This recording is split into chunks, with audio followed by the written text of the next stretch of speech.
LifeLock, how can I help?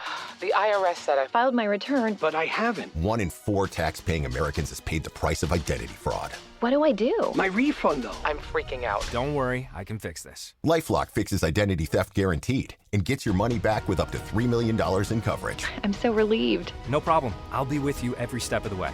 1 in 4 was a fraud-paying American.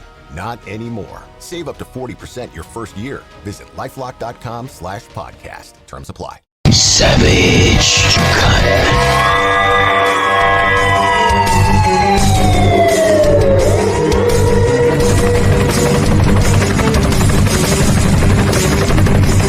Real talk, no filter on Savaged Unfiltered. Savaged. Hey guys, welcome to Savaged Unfiltered. I'm your host, Savage here. Today we have a guest,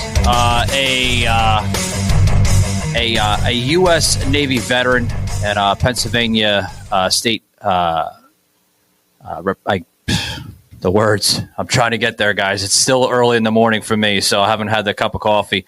But he has a book out. I want to get into that with his book and some of his Navy experience. But without further ado, let's bring him on here. This is Peter. How you doing, Peter? Welcome to the show. I'm great. Thanks for having me. Yeah. Sorry about that, man. The coffee hasn't kicked in yet, so I do apologize for that.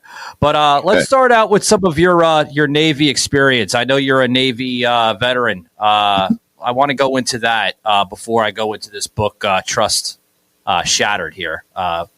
It seems to be a political book, but I want to talk a little bit about your Navy experience. What made you pretty much join the Navy and enlist in the Navy, sir? Well, I was one of those kids that kind of always knew he was going to go into the military. I played, art soldier all the time as a kid and just expected to join the military.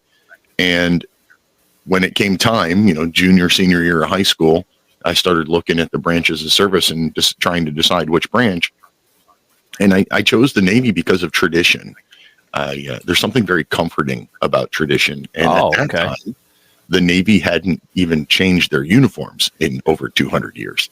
So, they still do a lot of very ceremonial, traditional stuff, like ringing a bell for the hourly watch and ringing bells when the captain comes on or off a ship. And you still have to stop and salute the flag and request permission to board a Navy vessel. And there was just a lot of tradition involved, and that was appealing to me. So that's why I chose the Navy.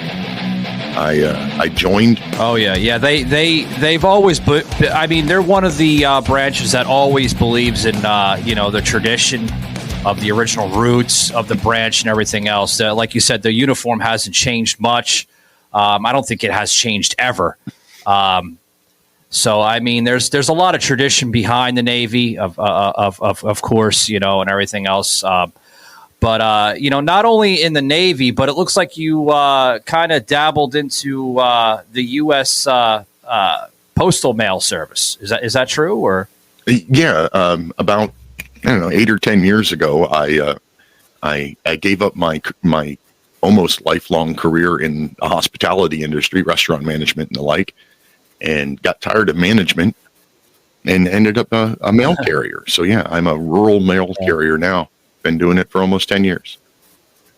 Yeah. So, you kind of dabbled all over the place, from the U.S. Navy to, the U.S. Postal Service. You mentioned, the hospitality service with the restaurant industry. It seems like you've done it all, pretty much. Wow. An angle of different careers over the years, Peter. And then, of course, you've got this book here, Trust Shattered. Let's get into that. What made you write this book, and what's some of the backstory of this book, Peter? The framers of the United States Constitution envisioned a nation where each citizen would be a guardian of liberty, imparting the values of freedom to future generations. Regrettably, we have largely strayed from this path. Trust Shattered, Cases of Government Betrayal, delves into approximately 40 instances where our government has deviated from its foundational principle of protecting our rights. Pre-order a copy of Trust Shattered for yourself at trustshattered.com. Well, it's my fourth book, and after my third one, which was called A More Tyrannical King, I was in the third one, I was comparing King George's government circa 1775 to current government to see which one was more tyrannical. And the spoiler alert, the subtitle is How the Federal Government Became More Tyrannical Than King George. While I was writing that one, I had the idea for this one. So this one is a collection of about 45 examples of how government has betrayed our rights in one way or another. And those 45 examples are divided up into three categories, and it's based on John Locke's life, liberty, and property. So it's betrayed estates, betrayed liberties, and betrayed bodies are the three parts of the book. It was interesting to write because I went out of my way to make sure that I did not include anything in this book that anybody could point at and consider a conspiracy theory. Everything in it is easily verifiable. Most of the things are things that, the government got caught doing and admitted to us about 20 years later. That seems to be the average anyway, the 20-year thing. I tried really hard to write it in such a way that if you're like me and you're already really skeptical about government, then you'll read it and maybe you'll learn a thing or two. Maybe you didn't know one of the examples, or maybe you didn't understand how this project was a sub-project of this one or something like that. But my goal is that after you... Yeah, you have to be careful, Peter. Like you mentioned conspiracy, right? You have to be careful, especially political books now these days. Like you could write a certain... Or put it in certain topics, right? In these books today, and then you'll catch attention, of course. But then when you start putting in more details, you get people on. It seems to be people on the left that will question it. Well, that didn't really happen.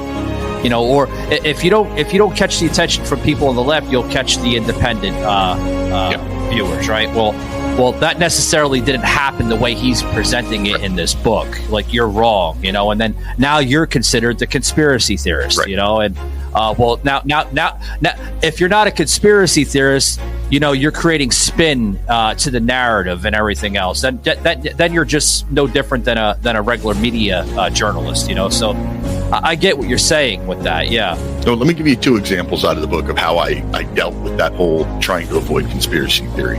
Yeah. How do you avoid all that, Peter? Yeah, because I'm Well, for curious. one, it's like a 30,000-foot view. Savage. Get into a whole lot of detail because oftentimes it's the detail where people start saying, hey, that's a conspiracy. So chapter 2 or 3 is on the Tuskegee syphilis experiments. So the official narrative is that the U.S. government health services studied 600 black men from Tuskegee, Alabama, who had syphilis, studied them for 40 years. Right. The conspiracy part of it is there's a whole lot of people out there that believe that these 600 men were given syphilis by the government. Now, I don't know. I wasn't there. This started in 1923 or something like that. So I only included the official narrative that they found 600 men that had syphilis and they studied them. And then, of course, roughly 10 years after they started the study, it became common knowledge that penicillin cured syphilis, but none of these 600 men were offered the cure, and they were studied for 30 more years. So that's how I dealt with that. I looked at it from a very high level and avoided what most people what many people might consider to be the conspiracy part of it. The other example is the chapter on. I was going to chime in if you don't mind. Don't you think that's kind of baffling where people are just like, like going back to like the conspiracy and, questioning bacteria and viruses, you mentioned syphilis and all that. People are, questioning COVID like, oh, well, the way they question it is like, why would the government manipulate viruses and bacteria, through laboratories and stuff like that? That's a good I mean, this is nothing new, folks. I mean, you've seen this, from the Spanish flu, right, of the 1920s. You've seen this with measles, chickenpox, all this stuff. I mean, it's nothing new, Peter. I mean, the government's been doing this for years, let alone working with other countries in that aspect. So, I just wanted to throw that out there because people are always questioning bacteria and viruses where, it's the new thing now that these governments are manipulating and corrupting and all that. No. It's they've been doing this for years. Yeah. Yeah. As long as they've, as long as they realize that there was any chance of doing it, they've been trying it. I mean, the why would our government do this is a great question. And that's kind of what the point of the book is. I mean, there's a chapter in there about the San Francisco biological warfare experiments. In the 1950s, the U.S. government released bacteria over the city of San Francisco just to see how it would spread. 750,000, 750,000 United States citizens in this city were used as test subjects without their knowledge or consent. Why would our government do that? So that's one of the chapters in the book too. But the other I thought we're supposed to be a constitutional republic, right, Peter? Yeah, I mean, exactly. that's that was thrown out the window years and years ago, but yeah. The other chapter that kind of highlights how I dealt with conspiracy theory stuff is there's a chapter in there about January 6th. Well, the chapter about January 6th basically starts out by saying, doesn't matter to me right now. It's not relevant to this chapter, whether this was an insurrection or a protest or a riot or whatever. That part, just ignore that for now. Here are the facts. On January 6th, 250,000 or 120,000, I forget the number. Over 100,000 people showed up. Police were woefully unprepared. On one side of the building, violence broke out. On the other side of the building, the police removed barricades and allowed protesters into the Capitol. What's relevant to this chapter of the book is what happened after January 6th. How 3,000 people were rounded up and tracked down based on cell phone location data, credit card transactions and bank records, and airline flight information, all of which was obtained by the FBI without a warrant because what's known as the third party doctrine and national security letters that were authorized by the Patriot Act, all of which violates if not the letter of the law, at least the spirit of the law against searches and seizures. So I go through how they were tracked down and how they've been treated after the fact. And I just talk about the prisoners. So whether it was violent, even if every one of those guys that was tracked down and charged with a crime was guilty of that crime, even if every one of them was a violent insurrectionist, that doesn't mean they don't have the protections of law in the constitutional republic. You can't track somebody down from information that you obtained illegally. You do that, normally it would get thrown out of court. And, Peter, they're still doing that to this day. I just had a gentleman on, I don't want to say recently, but going back, now maybe 10, more than that, probably about 20, 25 episodes ago, where he was a world-renowned Broadway actor. He was part of the Broadway production up in New York called Jesus Christ Superstar. Mm-hmm.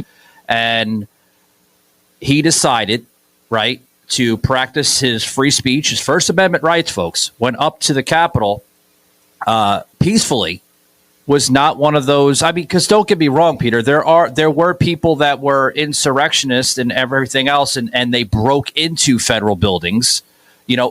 I will give people credit to say, people that were up there, they shouldn't have done what they've done. I'll agree to that.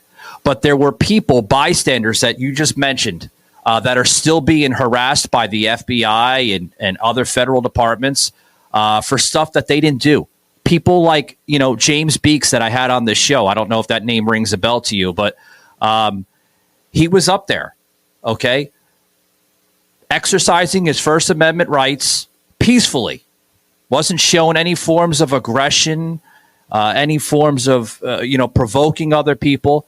But it seemed to be after that, the FBI, federal agents, tracked him down and decided to put charges on him, and actually was arrested on federal charges of just basically being up at the Capitol, exercising his First Amendment rights. And I'm repeating myself, folks, to you so you can understand, because these are people like James Beeks and thousands of others that are still being harassed for being up there. They're calling them extremists. I've heard terms as MAGA extremists, right? If you don't fit the left's narrative, you're a MAGA extremist. You're an insurrectionist. You're this, you're that. They're labeling January 6th one of the worst forms of our history in America.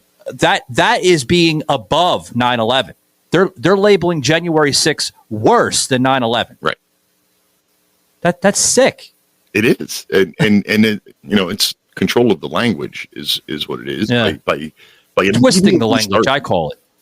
Yeah, by immediately starting with the insurrection word, and now here it is years later where they keep using that word, even though of the 3,000 people that were charged with, or that were rounded up into 1,200 that have been charged, not a single one of them has been charged. Not a single one of them has been charged with insurrection, but they keep using that word. And they're using that word on purpose because they want to paint that group of people as violent extremists. Well, mostly you're seeing it through the media, right? Mainstream. They want to sell that narrative. They want to twist the language. They want to create the spin. And people that are not very educated, on the Constitution and those aspects will go along with the narrative. They'll say, well, those people were dangerous. Those people were violent. To an degree, there may have been some people up at the Capitol that committed to dangerous rhetoric. Yeah. But there was a lot of people that stood there, and there's videos circulating all over the internet, Peter, where they actually show certain Capitol Police there in Washington allowing these people to come into federal buildings. Right. But you're not allowed to question the narrative. I mean, the giant bronze doors, I think they're called the Columbus doors. The giant bronze doors of the Capitol have magnetic locks that can only be unlocked from the inside. And it's a double set of doors. Like, you have to go through these big giant doors, and then there's another security door on the inside. All of which controlled exclusively by the inside of the building. So who opened those doors and let all of those people in? But if you say that out loud, then, you must be one of them MAGA extremist people. Somebody climbed in through a window and ran over and unlocked the doors. I don't know. Maybe they did, but there's security cameras everywhere. Show me the video. You have to understand something, Peter. Like, these windows are not your typical office windows, right? These doors are not your typical office doors. They are like armed to the gazoo. Oh yeah. I mean, they're using some of these windows, I'm told, are like, bulletproof glass. I mean, they're really strong. You just can't take, I mean, you would have to be really, really strong with a powerful arm to break these windows. Yeah, those Columbus doors. I mean, even with a brick. Those Columbus bronze doors I talked about, they weigh tons each. Like, each one of those doors weighs over a ton. And they will actually, they're thick enough and heavy enough that they will literally withstand mortar fire. But yet, somehow people just walk right through them. Anyway, but that's again, that part borders into the conspiracy. So I didn't put that in the book. In the book, I talk about the rights that were violated after the fact. And I do talk about, Jacob Chansley, the so-called QAnon shaman. There's video out there, and there has been since the beginning, video of Jacob Chansley being escorted around the Capitol building by Capitol Police.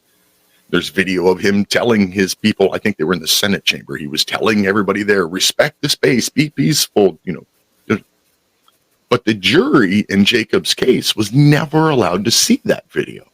Now think about that from a courtroom. I mean, we've all seen courtroom dramas, right? There's exculpatory evidence rules. Oh, of course. If the prosecutor is in possession of evidence that could possibly be used by the defense, it is the duty of the prosecutor to turn it over. And if he doesn't do that, it's like an automatic mistrial. So who was the prosecutor in the January 6th cases? Well, that's the federal government. Who owned all of the security videos? That would be the federal government. So the same federal government that is charging these people with crimes and prosecuting the offenses owns the evidence that the defense needs and wouldn't turn it over. That's a violation of the Brady laws and exculpatory evidence rules. Yeah, well, Following some breaking news out of Athens, Georgia. 2 colleges have canceled classes today as police look for a murderer. Laken Riley was described as a shining light. Dean's List nursing student. Police arrested 26-year-old Jose Antonio Ibarra. Ibarra crossed into Texas illegally back in September of 2022, then was released into the United States on parole. We're confident this border is secure.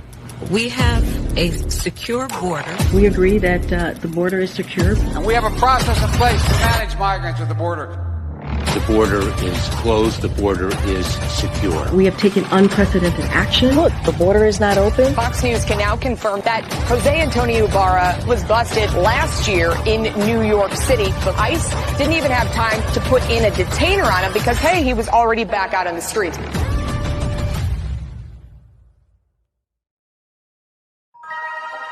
Democrats like to say that no one needs an AR-15 for self-defense, that no one could possibly need all 30 rounds. But when this rifle is the only thing standing between your family and a dozen angry Democrats in Klan hoods, you just might need that semi-automatic and all 30 rounds.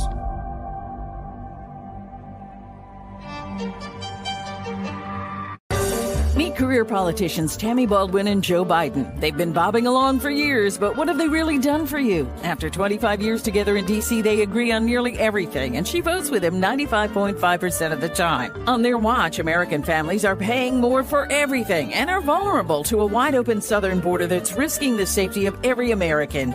It's time we stop electing politicians that just nod along and send a real problem solver to Washington. It's time to retire Tammy Baldwin. Why aren't they bringing that up? Like, you have actual politicians, big figureheads. Mm-hmm. They know this. It's in the Constitution. They're violating the Constitution. They're violating the same oath that they promised never to violate to begin with. Right. Never go over. But yet again, they're doing it. And they're getting away with it, Peter. They're getting away with it left and right. I mean, you could clearly see that through the Biden administration. Probably in my own aspects, one of the most corrupted presidential administrations in modern day history. I think he's worse than Nixon, to be honest with you. But yet again, we're not allowed to discuss that. We're not allowed to talk about that. Because if we do, again, there goes those terms again. Insurrectionist, extremist, racist, white supremacy. You're like, all those names come up. Whatever you say, like, you're labeled that. You're ousted because that can't be discussed. But yet again, they're allowed to discuss it. You're allowed to discuss anything. And that's what we've lost in this. Here, I blame we the people. I don't blame government. Since the beginning of time, we've all known, our founding fathers knew, Socrates, Aristotle, everybody has known government becomes corrupt. No matter what form of government it is, no matter how big it is, government always becomes corrupted. And we've always known that. So I blame we the people because we didn't listen to John Jay. John Jay, author of, I believe it's 5 of the Federalist Papers, first Chief Justice of the United States, one of the, in my opinion, most underrated of the founding fathers. He's got a quote that guides what I do. And the quote is, every member of the state ought diligently to read and study the Constitution of his country and teach the rising generation to be free. By knowing their rights, they will sooner perceive when they are violated and be better prepared to defend and assert them. We failed at that. So Peter, I have a question for you. I know you have a book that's it says trust shattered. You're going into an aspect here before we close it out here on the show, but like you're going into an aspect where it says the trust was shattered, right, because of the betrayal of our government towards the people. You put in an aspect of your conversation there where it says that you're blaming we the people. Like, where did we go wrong? Did we allow too much trust in our own government to have it slipped away? Or, like, there has to be a middle ground there. Like, first, my question is, why are you blaming we the people? And how can we fix this broken trust in our own government, so to speak? I blame we the people because we failed at the teaching the rising generation to be free. We failed at teaching what the Constitution is supposed to mean. We failed at teaching, well, what rights are, where they come from. According to our founding documents, according to the Declaration of Independence, our rights come from God. And government is instituted to protect our rights. That's their charge. That's, the Declaration of Independence says that the primary role of government is to protect our rights. But yet because of, in my opinion, we were too successful, too prosperous as a nation for so long that we put way too much trust in our government, and we stopped being the watchdogs and making sure that they were doing the job that they're supposed to do. Another example of how we botched this all up is, we've now bailed out banks, we've bailed out car industries, we've used tax money, which is our money, we the people's money, to bail out industries. Well, that actually came up really early in our country. In 1792, the codfish industry was failing. And it was the largest industry in the New England states at the time, 1792. So Senate and Congress was working on this, basically a bailout of the codfish industry in 1792. And James Madison, the guy who wrote down the Constitution, he wasn't necessarily the author, but he was the penman. He wrote everything down. So you would think he'd understand it, right? If anybody understands the original intent of the U.S. Constitution, it would be the guy in charge of writing it down. Well, February 6th, 1792, Madison says, if Congress can employ money indefinitely to the general welfare and are the sole and supreme judges of the general welfare, they may take the care of religion into their own hands. They may appoint teachers in every state, county, and parish and pay them out of the public treasury. They may take into their hands the education of children, establishing in like manner schools throughout the Union. They may assume the provisions of the poor. They may undertake the regulation of all roads other than post roads. In short, everything from the highest object of state legislation down to the most minute object of police would be thrown under the power of Congress. And that is exactly what our government has done. We have taken this general welfare and expanded it to mean whatever Congress says is the good of the nation, rather than our federal government being limited to the 17 powers given to Congress in Article 1, Section 8 of the Constitution. We all have just acquiesced and let government do all of these things. And, well how it was ever supposed to be done. And the reason they're getting away with it is because nobody knows that anymore. No. I don't think they don't. I think they do realize it, Peter, but I think it's truly because, we allowed our society to be so easily manipulated, so easily, corrupt by some of these politicians, in power. Most of these politicians in power for 40 plus years. You could see, just to name a few, you have your Maxine Waters, your Nancy Pelosi's, your Chuck Schumer's. When you get to a caliber of a level of power that high in a career of politics, you're gonna wanna hold on to that power like a person carrying the Olympic torch. You want to hold on to that torch. You don't want it to burn out. It's. You can go back to, as we close it out, you can go back to statements like Donald Trump, like the difference between a career politician versus an outsider like him that actually is, making change. I want to be careful on how I say that because I know I'll trigger some people that may listen into this and everything. But, I support Trump because of the policies that he put place for America, the America First policies. And we haven't seen, a politician in a long time doing that. And I think that's one of the reasons why he gets attacked all the time, because of, and his mouth too. Sometimes his mouth, catches up to him.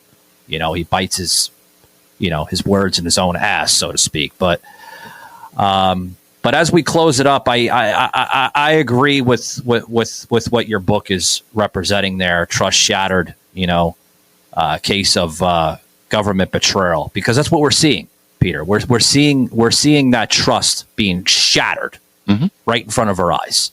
I tell people all the time, there's some interesting times we're living through right now in our life. Absolutely. What you're seeing. Yeah, I personally, I think we're standing at the edge of the cliff, and we the people collectively either decide that we're going to turn around and walk back down the hill, or we're going to fall off the edge of the cliff.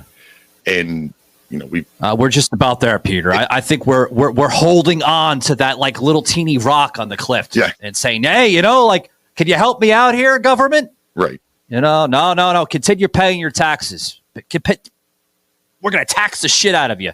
Definitely. Oh, you don't like paying almost $4 or $5 in gas? Tough shit. You're going to pay it still. Yeah, you don't have a choice. You're going to keep paying it. So the book doesn't actually come out. You don't have a choice. If you don't pay, you're gonna wind up ending up like the Amish, horse and buggy, right? So, Peter, I wanna invite. Yeah, go ahead. I was gonna say the book doesn't actually come out until May 1st, so you can pre-order physical copies at trustshattered.com. If you want an ebook, you can pre-order that just about anywhere you get ebooks. Audiobook will be up and available shortly. I just finished it recording it a day or two ago, so you'll be able to pre-order it too. But if you go to trustshattered.com and you pre-order a physical copy, paperback or hardcover, I've got the U.S. Constitution, an indexed version of the U.S. Constitution, where you can turn to the back and look up things like the general welfare. Well, that's in the preamble, and it's also in Article 1, Section 8, and it tells you where to find said thing in the Constitution. So pre-ordering at trustshattered.com gets you this really handy tool, because teaching the Constitution and getting more people to understand it is my ultimate goal in everything that I do. You might wake people up, Peter. There's a whole collection of books, that he has there on Amazon, guys. Tremendous stuff from what is it? Tyrannical. Tyrannical King. There we go. Get the words in, Mike. Tyrannical King. With now your new book, Trust Shattered. I'm going to take a look at it, Peter, because it seems interesting. I'm not going to take a look at it because it has like really really cool looking graphics. It does. I love the graphics, by the way. With the Capitol and then the glass shattering. Tremendous vision of what our country is, because that's like when I look at America. I see America in a mirror, and with the glass shattering. That's what it represents. My vision of what I see America right now. And it's kind of sad to say that, folks, but I mean, seriously, that's what I'm saying. Peter, I want to thank you for coming on the show, buddy. And guys, pick up Peter's new book, Trust Shattered. Peter, how do you say your last name? Is it Serefine? Serefine. Peter Serefine. Sounds like a new aspirin or something. Anyway, Peter, thanks for coming on, buddy. And guys, check his new book out, Trust Shattered, A Case of Our Government Betrayal. Wow. It looks like it's going to be a good one, Peter. Thanks for coming on. Thanks for having me. All righty.